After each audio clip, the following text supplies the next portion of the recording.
कि मनोज तिवारी हो, कि आपके स्थानीय बिहार के कोई नेता हो, गृह मंत्री हो, कौन आपको बहुत पसंद कर रहा है या किसका बैक आपको ज्यादा मैं खुद अब मैं अपना मेंटर खुद हूँ, मुझे क्या करना खुद है, को क्या खुद नहीं। टिकट कैसे देंगे आप? लेकिन देखिए वो जो होने वाला होगा, भाग्य में हो जो होने वाला होगा वो होगा ही होगा, मुझे पता है। एक बात आप जान लीजिए, राजनीति में कोई भी सिचुएशन इशारों से समझा जाता है और इन्हीं इशारों को देखते हुए मैं लिख के देता हूं कि बीजेपी मनीष कश्यप को 2025 बिहार विधानसभा इलेक्शन में टिकट नहीं देगी। और क्यों नहीं देगी ये भी समझेंगे आगे वीडियो में, और कैसे बीजेपी ज्वाइन करने के बाद मनीष का हाल धोबी के कुत्ता जैसे हो गया है, ना घर का ना घाट का, और लगभग बर्बाद हो चुके हैं मनीष कश्यप। फाइनेंशियली लॉस भी हुआ मुझे। मैं यूट्यूब फेसबुक से जो है पार्टी ज्वाइन करने से पहले आराम से 10 लाख रुपया कम से कम मिनिमम कमाता था। पार्टी ज्वाइन करने के बाद 2 लाख रुपया भी नहीं कमा पा रहा हूँ। मेरे पास जो है स्टाफ्स हैं, उनका सैलरी, मैं अपने स्टाफ का सैलरी जो है समय पे दे देता हूँ। मैं मतलब जब से जेल से निकला हूँ तब से अपना सैलरी नहीं ले पा रहा हूँ। मेरे साथ जो मेरे पार्टनर हैं उनको सैलरी नहीं मिल रहा है। वापिस टॉपिक पे आते हैं, पहले आप इस वीडियो क्लिप को देखिए फिर बात करते हैं। विपक्षियों से तो बाद में लड़ना है, पहले तो अपनों से लड़ना है, ये चीज़ है। चुनाव जब तक था तब तक मनीष कश्यप को पूछा जाता था, चुनाव खत्म, कहानी खत्म।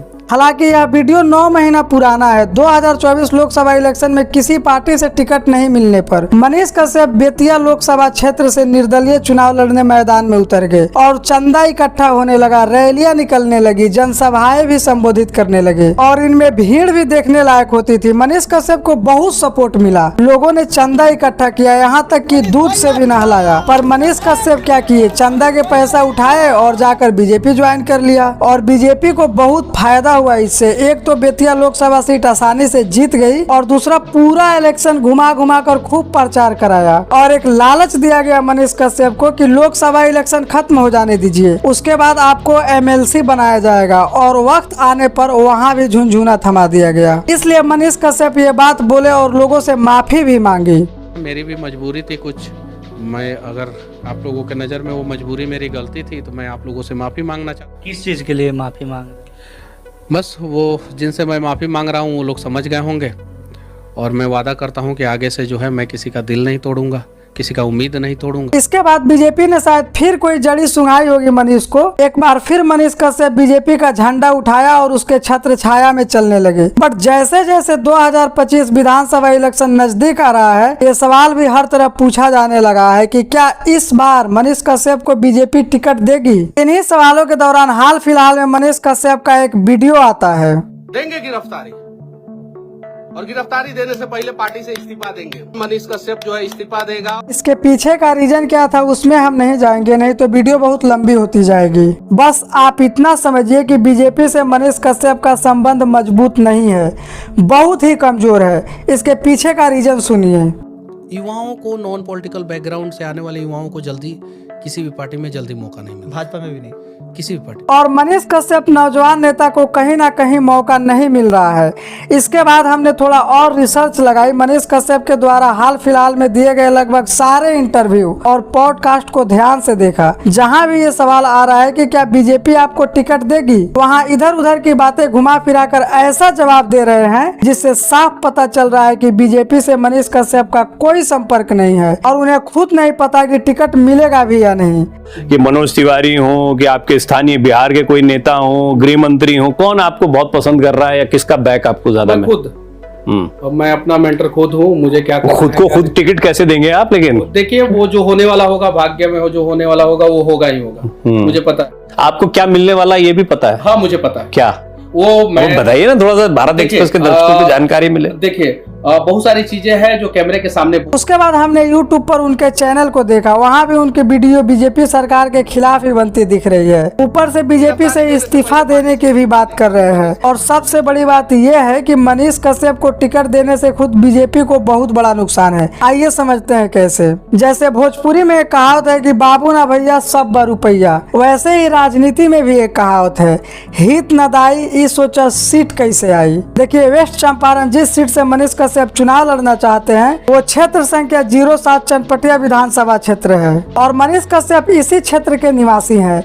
और 2020 निर्दलीय उम्मीदवार के रूप में चुनाव भी लड़े थे इस क्षेत्र से, जिसमें उनको 9,239 वोट मिला था और 2025 में भी इसी क्षेत्र से चुनाव लड़ना चाहते हैं। लेकिन मैं हूँ पश्चिमी चंपारण का रहने वाला, चंपारण का रहने वाला। वहाँ पे चनपटिया मेरा घर है और घर पे जो है कोई भी जो है शुरुआत जो है घर से करना चाहता है। पर दिक्कत यह है कि ये सीट बीजेपी की गढ़ है, चाहे सिचुएशन जैसा भी हो बीजेपी यहाँ से हर हाल में जीतती है। पिछले 25 सालों से लगातार बीजेपी इस सीट को जीतती आ रही है। अब अगर इस सीट से बीजेपी मनीष कश्यप को टिकट देती है तो उमाकांत सिंह जो प्रेजेंट में बीजेपी के टिकट से इस सीट पर जीते हुए उम्मीदवार है वो किसी भी हाल में नहीं मानेंगे और निर्दलीय चुनाव लड़ेंगे। इस सिचुएशन में ये सीट बीजेपी के हाथ से निकल जाएगी और राजनीति का वो कहावत आपको याद होगा कि हित न दाई ई सोचा सीट कैसे आई।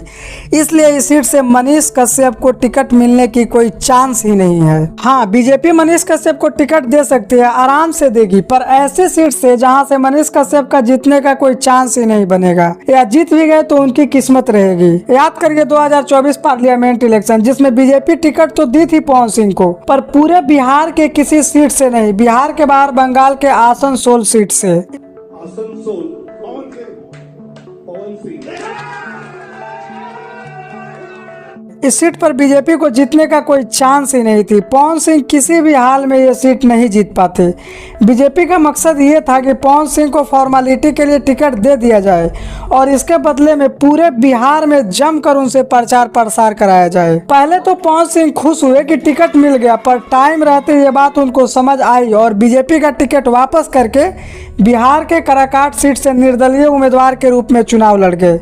भले ही इस सीट से चुनाव नहीं जीत पाए पर बीजेपी के टिकट से लड़े उम्मीदवार उपेंद्र कुशवाहा को जरूर हरा दिया। इस सीट की इक्वेशन को समझिए, उसके बाद मनीष कश्यप का मैटर साफ हो जाएगा। आसनसोल सीट जिस सीट से पवन सिंह ने बीजेपी का टिकट वापस किया था, इस सीट पर 2022 में उपचुनाव हुआ था जिसमें टीएमसी के टिकट से लड़े थे शत्रुघ्न सिन्हा और बीजेपी की तरफ से लड़ी थी अग्निमित्रा पाल, जिसमें बीजेपी को मिले थे 3,53,149 वोट और वहीं टीएमसी को मिला था 6,56,358 वोट। यहाँ बीजेपी 3,03,209 वोट से हारती है, सीधे डबल वोट से टीएमसी बीजेपी को हराती है।